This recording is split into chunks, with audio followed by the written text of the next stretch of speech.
sa investigasyon ng Angeles City Police taong 2021 nang makaranas umano ng kahalayan ng isang menor de edad na lalaki sa kamay ng male therapist ng isang wellness clinic sa Angeles City, Pampanga.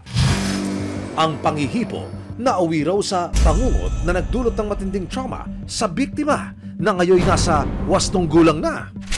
Sa pakikipag-ugnayan ng resibo sa biktimang si Rainier, hindi niya tunay na pangalan, nakausap namin ang 18 taong gulang sa isang messaging application.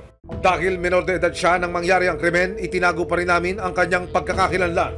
Yung ano niya, aura niya, ako mabait naman. Yung araw na yun, nag-ano lang kami para lang magpa-clinic. Tapos, yung sabi daw niya sa akin, meron daw siyang ilalagay na gamot or pampaayos sa skin. So, napa-oo naman ako. Nang pumasok si Rainier sa kwarto, dito na raw siya inabuso ni Jopet. Nagpakita na ng hindi okay na para sa kapwa lalaki, parang nakakababa ng right sa lalaki. Dagdag pa ng Angeles Police. Kasama ng biktima ang kanyang mother. At umalis pa man panandalian ng mother niya, naiwan yung isang 14 years old na victim na lalaki, which is minor, yung aesthetic shop attendee na homosexual, ay nagawan siya ng isang bagay na hindi niya ginusto. Matapos ang pang-aabuso, dito na raw nagsumbong si Rainier sa kanyang mga magulang. Humingi ng tulong ang mga magulang ni Rainier sa Angeles Police at hinuli rin ng araw ding iyon ng suspect.